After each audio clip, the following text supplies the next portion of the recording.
welcome to the Age of Organizational Effectiveness.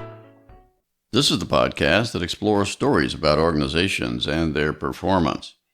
I'm your host, Charles Chandler. Today, we have episode 95 in our podcast series. Its title is Reinventing Management. In this episode, I want to talk about the need to reinvent management and suggest a way forward to achieve it. I like to think of management as a technology that makes all other technologies productive if done right. Yet today's dominant form of management, which is called command and control, relies upon an outdated input-output model developed during the Industrial Revolution that values efficiency as the highest good and frequently creates negative side effects among internal actors and within the environment. Today I will describe a more meaningful input-outcome model for management that values positive organizational effectiveness as the highest good and serves to sustain or improve the health of both the organization and its environment as a holistic system. But let's go back to how I arrived at my view that management needs to be reinvented. In the 1980s, I found myself in New Delhi, India, working for the World Health Organization, WHO, in the regional office for Southeast Asia. It was during the UN's International Drinking Water Supply and Sanitation Decade that ran from 1981 to 1990, better known as the UN Water Decade. At the time, I was the project manager for WHO and UNDP's Advisory Services Project, which was part of the decade. My job entailed visiting countries in the region to see what was going right and what was going wrong with the water decade, and help participating government organizations improve their programs.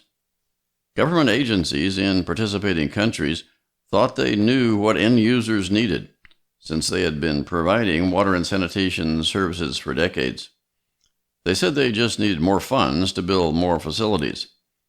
But completed facilities were frequently in disrepair, and others were not utilized by end users for the purposes intended due to a variety of reasons. The goal of the UN Water Decade was to expand the coverage of safe water and adequate sanitation in participating countries. The focus on coverage, in other words, access to services, turned out to be an unfortunate choice because the goal typically resulted in a numbers game in each country, where success was measured in rural areas, for instance, by how much of the population was covered with hand pumps and latrines. If rural users were within a few minutes' walk from a hand pump, they were deemed to have access to safe water supply. The fact that some of the hand pumps were in disrepair and others were not being used for their intended purposes was not easily reflected in the system. Much of the problem was due to a conceptual gap between the planners and the end users. They didn't understand each other. The planners were delivering engineering solutions based on their technical training, but the adoption and use of their solutions was hampered in traditional societies by the embedded patterns of thought found in the social and cultural narratives of the past. Later in the UN Water Decade, WHO urged governments to look beyond coverage to ensure the continued functioning of the completed facilities and their utilization by end users for the intended purposes. This example highlights a fundamental problem at the heart of traditional management approaches. That is, what counts as meaningful accomplishment. As we will see, the overall program goal for the UN Water Decade was set at the wrong level, a largely meaningless supply-side output which focused on coverage, which then drove what was delivered during implementation and the subsequent evaluation of completed activities. Traditional management does not distinguish between arbitrary output-level objectives and meaningful outcome-level objectives during the objective-setting process, and later during program implementation and evaluation. This problem was baked into management science at the beginning, and has not been corrected since. Historical examples of this fundamental problem can be found in the scientific management movement of Frederick Winslow Taylor from his book in 1911, or the management by objectives approach pioneered by Peter Drucker in his 1954 book, as well as some more recent management remedies such as OKRs, or objectives and key results, from the book by John Doerr. So, what's wrong with traditional management? While Gary Hamel of the London Business School has called management the technology of human accomplishment, traditional management approaches often fail to produce meaningful results. As a technology, management needs to be reinvented because it remains organization-centric and locked into a largely meaningless input-output model that values efficiency as the highest good. Early theories viewed organizations as rational systems. In other words, social machines of a sort, meant for the efficient transformation of material inputs into material outputs. Organizations were often depicted as largely closed entities separated from the surrounding environment. Inputs arrived at a factory. Engineers determined what technologies to use for processing, and outputs evaporated off loading docks, all in support of built-in assumptions. In the traditional input-output model, an organization extracts resources from its environment as inputs, internally processes the inputs to produce outputs, and returns to the environment the outputs it produces and the waste products it has created. While this model has been the historical basis for organizations large and small, it generally fails to produce meaningful and timely evidence for management decision support, and frequently creates negative side effects among internal actors and within the environment. Traditional management is so familiar that it's hard for most people to conceive of anything else. Its features include top-down, command and control, originally designed for repetitive manual work. Objectives focus primarily on output production and cascaded down from the top of the hierarchy to the lower levels. It's largely authoritarian and bureaucratic in nature. Efficiency is the highest good, reflecting an isolated and largely closed system. It's an input-output model, which is organization-centric, and within management's full control. It requires objectives to be clear, but virtually any objective is acceptable. Positive values are largely optional, meaning little self-regulation. Intermediation services, that is, balancing supply and demand, are performed by the market, utilizing financial and economic benefit exchanges between relevant actors. And finally, waste products are returned to the environment. In the traditional approach, managers at the top of the hierarchy identify goals and develop strategy, sending directives to the lower levels. This approach conforms to the early goal model of organizational effectiveness, wherein an organization is believed to be effective if it accomplishes its stated goals, which are set by management. Despite its continued widespread use, the goal model has been debunked by scholars. Only some goals are relevant to effectiveness, and even when a stated goal is achieved, an organization may not be judged effective. Goals set at the top by the executive team simply make the organization responsible to the top of the hierarchy for its approval, rather than to the customers or end users that need to support the organization if it is to be successful. This is not a good place to be. For much of my career, I was involved in projects and programs in international development, having helped design and implement over 800 initiatives worth more than $80 billion in countries around the world, not counting the water decade. A few years ago, I began a survey of the literature on organizational theory to see what it had to say about the concept of organizational effectiveness, often called OE. Based on my international development experience, I thought I knew what effectiveness was in projects and programs, but I was shocked to find that organizational scholars could not identify a verifiable concept of OE, and their field was in disarray. There were at least 5 prominent models of effectiveness, including the goal model, but none could be objectively verified in the field. Despite the lack of a verifiable model, scholars agreed that OE was the highest level of organizational performance and was expected to be the capstone concept that brought other aspects of organizational theory together into a unified whole, assuming a verifiable concept of effectiveness could be found.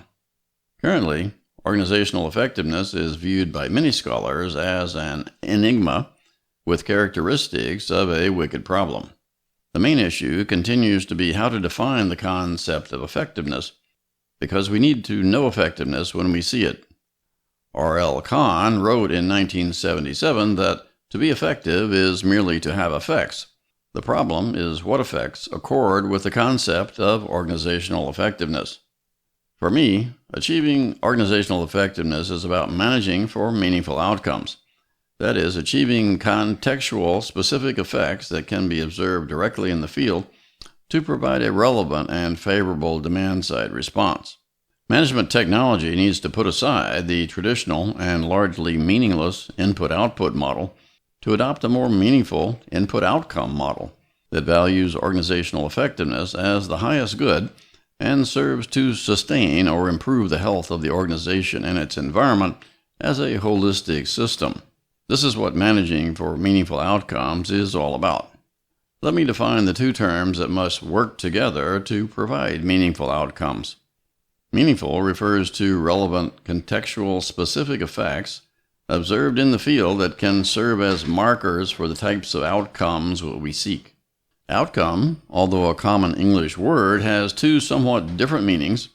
One, the final result, or how a thing turns out. This is not the one I'm using. The second meaning of outcome is an effect caused by an antecedent. It is this one that I associate with meaningful outcomes. In other words, an effect that results from a stimulus that logically precedes it.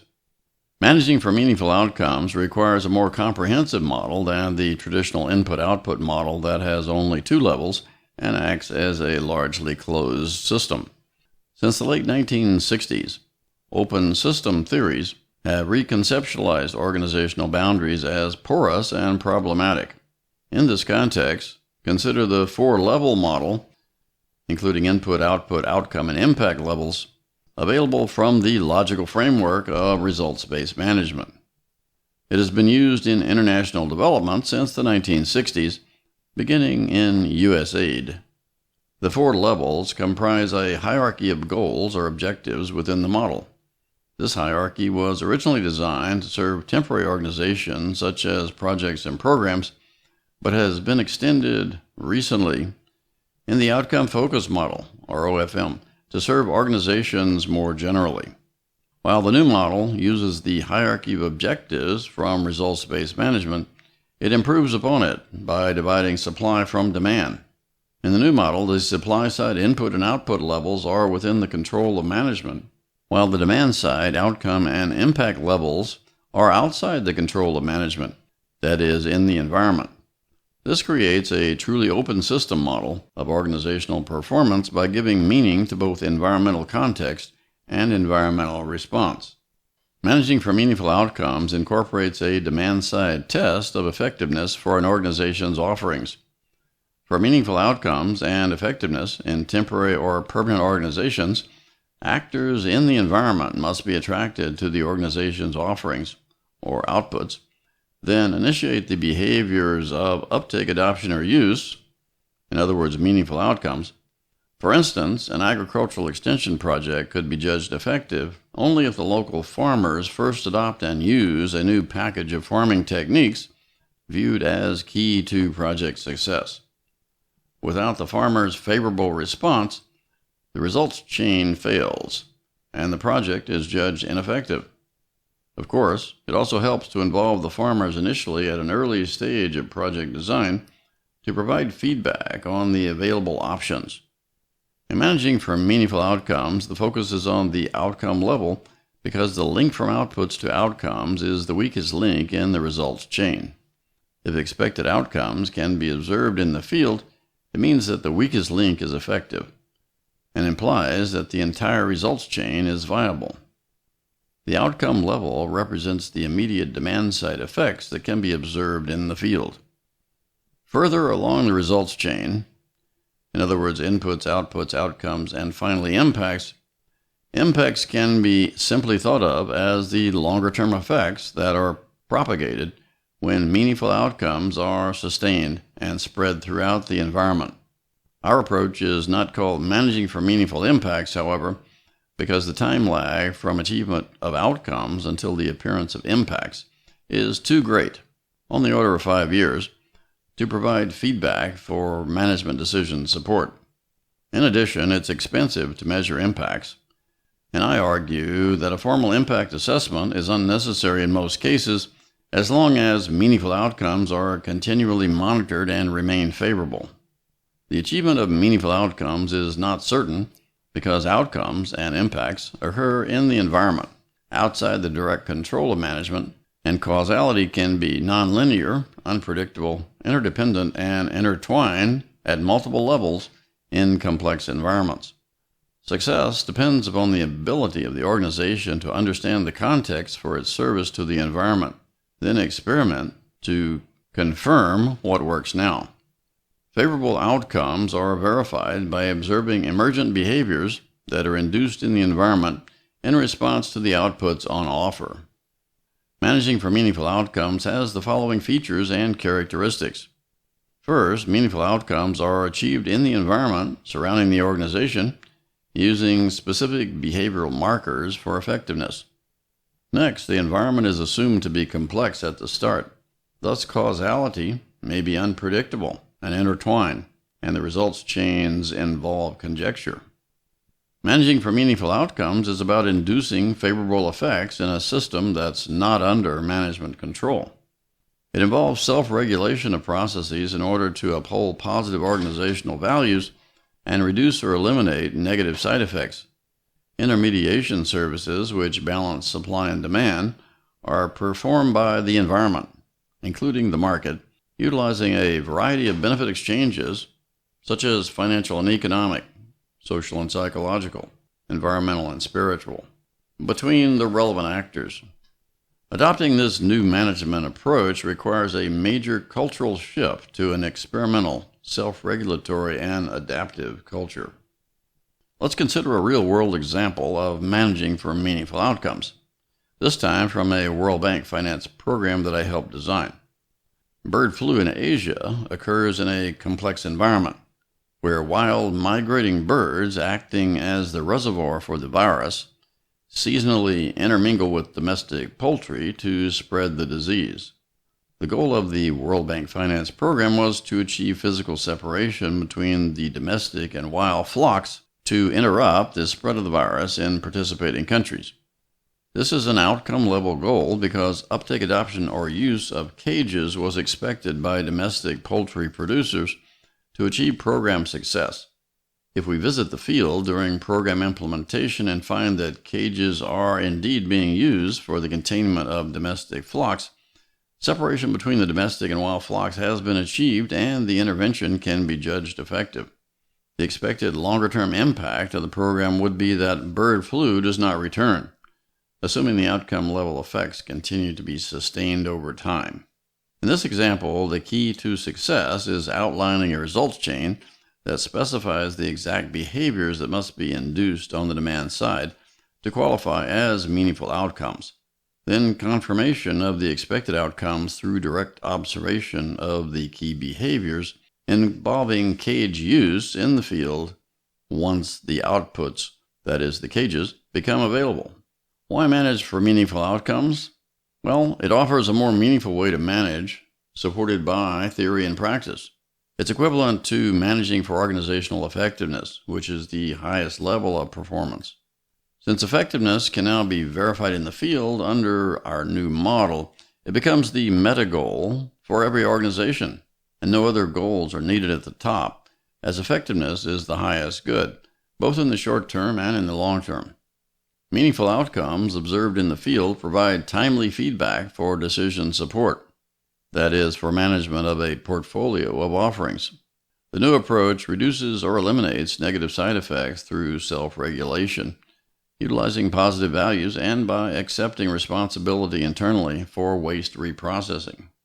This is true evidence-based management, where causation is established by experimentation and a direct observation of meaningful outcomes in the real world. It should be noted that organizational effectiveness is judged in the short term by confirming the presence of meaningful outcomes in the field for a portfolio of offerings. In other words, the specific behaviors of uptake, adoption, or use within the defined results chain for each offering. Longer-term measures of effectiveness are reflected at the impact level as meaningful outcomes accumulate over time, allowing for spread effects to take hold throughout the environment, integrating instantaneous outcome measures of effectiveness over time. So how should we manage for meaningful outcomes?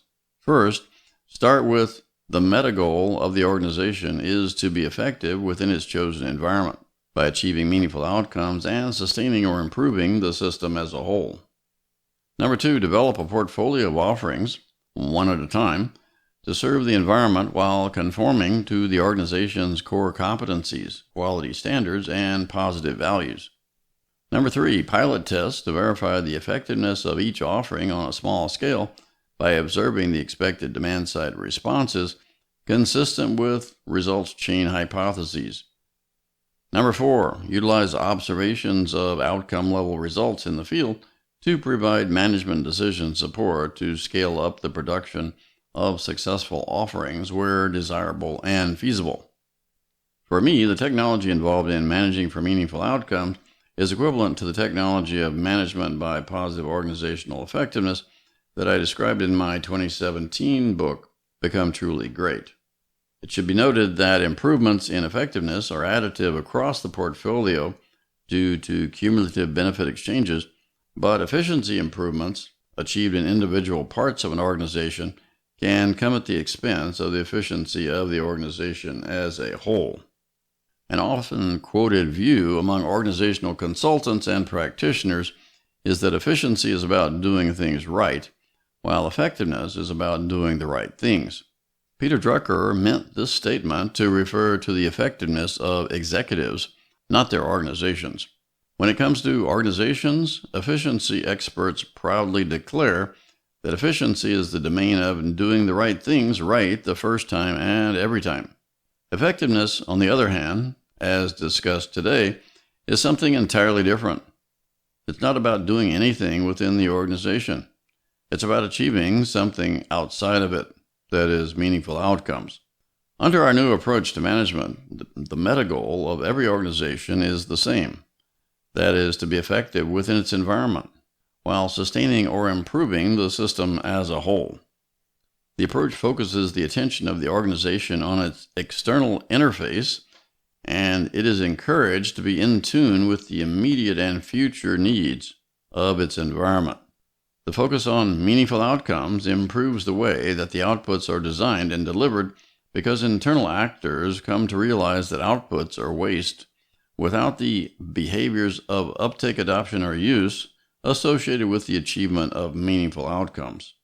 In conclusion, a focus on meaningful outcomes offers significant benefits for projects, programs, and organizations more generally, as well as the wider world. The traditional approach to management, still commonly in use, is based on a largely meaningless input-output model where efficiency is the highest good. In such a model, the organization extracts resources from the surrounding environment, internally processes the inputs to produce outputs, and returns to the environment the outputs it produces and the waste products it has created. While this model has been historically important, it generally fails to provide meaningful and timely evidence for management decision support and largely ignores any negative side effects on internal actors and the negative side effects that affect the environment. As long as efficiency is the highest good, as in the traditional input-output model, principles of humanistic management and environmental conservation will fall victim on the altar of efficiency.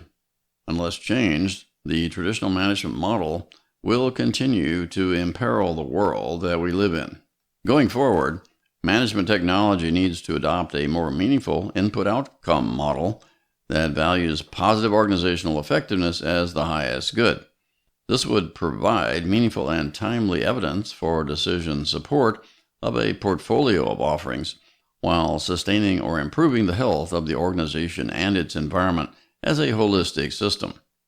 In the new approach, an organization achieves effectiveness when its outputs induce meaningful outcomes in the environment in line with one or more defined results chains. This approach offers demand-side validation of an organization's portfolio of offerings, whether in business, government, or nonprofit, and thus provides verification of organizational effectiveness, the highest level of performance, by direct observation in the field. This is the first approach to do so. The new approach provides a verifiable concept of organizational effectiveness that creates a capstone to organizational theory and offers a more unified and parsimonious approach to the field. Traditional management practices can be characterized as managing for outputs, valuing efficiency as the highest good. Very little meaning is derived from the successful delivery of outputs alone, however, because the process remains largely disconnected from considerations of environmental context and environmental response. The new approach advocated here can be characterized as managing for meaningful outcomes, valuing positive organizational effectiveness as the highest good. It offers a better way to manage by creating a path to more effective organizations, a more meaningful technology for human accomplishment, and a better world. And we're going to leave it at that today. Thanks for joining us. Join us again next time when we'll again consider stories about organizations and their performance. That's all for now.